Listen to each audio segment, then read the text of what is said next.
Hello guys, ഇന്നത്തെ നമ്മുടെ review നമ്മുടെ റെയർ തിക്കിൻ്റെ 2 അടിപൊളി പ്രോഡക്റ്റ്സ് ആണ്. അത് മറ്റൊന്നുമല്ല, ചെമ്പരത്തി താളിയാണ്. നിങ്ങൾക്കറിയാലോ, നമ്മൾ ചെറുപ്പകാലത്തിലൊക്കെ താളി, ചെമ്പരത്തിയുടെ ഇലയും പൂവൊക്കെ വെച്ചിട്ട് നമ്മൾ താളി ഉണ്ടാക്കി കുളിക്കാനുള്ള ഓർമ്മയില്ലേ? അപ്പോൾ രേഖ ആദ്യം താളി ബാറാണ് ഇറക്കിയത്.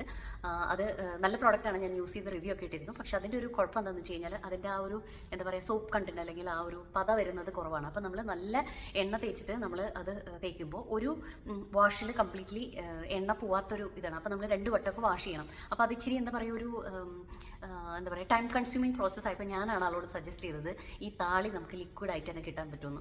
അപ്പോൾ ഈ താളിക്ക് യൂസ് ചെയ്യുന്ന അതേ ഇൻഗ്രീഡിയൻസ്, അതായത് ചെമ്പരത്തിയുടെ ഇല, ചെമ്പരത്തിയുടെ പൂവ്, പിന്നെ ഉലുവ, കറ്റാർവാഴ, പിന്നെ തുളസി, ഇങ്ങനത്തെ സംഭവങ്ങളൊക്കെ വെച്ചിട്ട് നമ്മുടെ താളിയുടെ ഇൻഗ്രീഡിയൻസ് വെച്ചിട്ട് ഷാംപൂ ബേസിലാണ് ആൾ നമ്മുടെ ചെമ്പരത്തി താളി ഉണ്ടാക്കുന്നത്. അപ്പോൾ ശരിക്കും ആ താളി യൂസ് ചെയ്യുന്ന ഒരു ഫീലാണ്. ഭയങ്കര നല്ലൊരു സ്മെല്ലാണ്. ഇതിന് സ്മെല്ലിന് വേണ്ടിയിട്ട് ആൾ എസെൻഷ്യൽ ഓയിൽസ് ആണ് യൂസ് ചെയ്തേക്കുന്നത്. അപ്പോൾ നമ്മൾ ശരിക്കും നന്നായിട്ട് എണ്ണയൊക്കെ തേച്ച് കഴിഞ്ഞിട്ട് നമുക്ക് ഈ താളി വെച്ച് കുളിക്കുമ്പോൾ നല്ലൊരു ഫ്രഷ് ഫീലിംഗ് ആണോ, നമുക്ക് ഭയങ്കര നാച്ചുറലായ ഒരു സ്മെല്ലാണ്.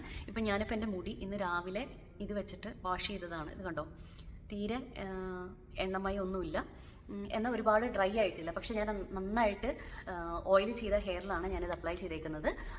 ശരിക്കും നമ്മുടെ താളിയുടെ യൂസേജ് പോലെ, താളി ശരിക്കും നമ്മൾ എണ്ണയിട്ട തലയിലാണല്ലോ നമ്മൾ താളി യൂസ് ചെയ്യുന്നത്. അപ്പോൾ അതുകൊണ്ട് ഇത് യൂസ് ചെയ്യുമ്പോൾ എന്തായാലും എണ്ണ തേച്ചിട്ടുള്ള മുടിയിൽ വേണം നമ്മളിത് യൂസ് ചെയ്യാൻ. അല്ലാതെ എണ്ണമയം ഇല്ലാത്ത ഓൾറെഡി ഡ്രൈ ആയ മുടിയിൽ താളി യൂസ് ചെയ്ത് കഴിഞ്ഞാൽ ചിലപ്പോൾ ഒരുപാട് ഡ്രൈ ആയിട്ട് തോന്നാം. അപ്പോൾ അതുകൊണ്ട് നന്നായിട്ട് ഓയിലിട്ട് മസാജ് ചെയ്തതിന് ശേഷം നമ്മുടെ താളി യൂസ് ചെയ്യാം.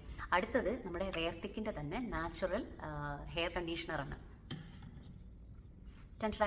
നമ്മൾ മുടി വാഷ് ചെയ്ത് കഴിയുമ്പോൾ ഇത്തിരി കൂടി സോഫ്റ്റ് ആക്കാൻ വേണ്ടിയിട്ടാണ് നമ്മൾ കണ്ടീഷണർ യൂസ് ചെയ്യുന്നത്. അതിന് വേണ്ടിയിട്ട് ആൾ നാച്ചുറൽ ഇൻഗ്രീഡിയൻസ്, അതായത് ഒലിവ് ഓയിൽ, പിന്നെ ആവണക്കെണ്ണ, പിന്നെ ചീവയ്ക്കാപ്പൊടി, അങ്ങനത്തെ കുറച്ച് സാധനങ്ങളൊക്കെ വെച്ചിട്ട് നാച്ചുറൽ ആയിട്ടുള്ള കണ്ടീഷണറാണ്. അപ്പോൾ മറ്റ് കണ്ടീഷണേഴ്സൊക്കെ നമ്മുടെ സ്കാൽപ്പിൽ തേക്കാൻ പാടില്ല, അല്ലെങ്കിൽ മുടിയിൽ മാത്രമേ ആവാൻ പാടുള്ളൂ, സ്കാൽപ്പിൽ തേക്കുന്നത് നല്ലതല്ല എന്ന് പറയും. ഇത് പക്ഷേ സ്കാൽപ്പിൽ ആയാലും കുഴപ്പമില്ല, കാരണം ഇതിൻ്റെ ഇൻഗ്രീഡിയൻസ് കൂടുതൽ നാച്ചുറൽ ജ്യൂസസും എക്സ്ട്രാക്ട്സും ആണ്.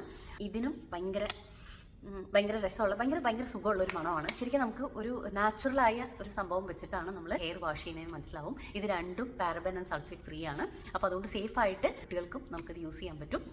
ഞാൻ ഒരുപാട് വളരെ കുറച്ച് എണ്ണ തേക്കുന്ന ദിവസങ്ങളിൽ ഞാൻ ജസ്റ്റ് ഈ കണ്ടീഷണർ ഇത് വെച്ചിട്ടാണ് ഞാൻ മുടി വാഷ് ചെയ്യാറ്. എന്നാൽ നന്നായിട്ട് എണ്ണ തേക്കുന്ന ദിവസം ഞാൻ താളി വെച്ചിട്ടാണ് മുടി വാഷ് ചെയ്യുന്നത്. അപ്പോൾ ഇതാണ് സംഭവം. ഭയങ്കര നല്ല പ്രോഡക്റ്റാണ്. ആക്ച്വലി ഇത് കഴിഞ്ഞു, ഇത് കണ്ടോ, നിങ്ങൾക്ക് കാണാൻ പറ്റുമോ? ജസ്റ്റ് ഇത്ര നാളായിട്ട് യൂസ് ചെയ്തിട്ട് എനിക്ക് ഭയങ്കര ഇഷ്ടപ്പെട്ട 2 പ്രോഡക്റ്റ്സ് ആണ്. അപ്പോൾ പാരബൻ സൾഫേറ്റ് ഫ്രീ നാച്ചുറൽ ആയിട്ടുള്ള ഒരു ഹെർബൽ സ്മെല്ലുള്ള താളിയും കണ്ടീഷണറും വേണമെന്നുണ്ടെങ്കിൽ നമ്മുടെ റെയർ തിക്കിനെ കോൺടാക്ട് ചെയ്താൽ മതി. അപ്പോൾ മറ്റൊരു റിവ്യൂ ആയിട്ട് വരുന്നവരെ ബൈ.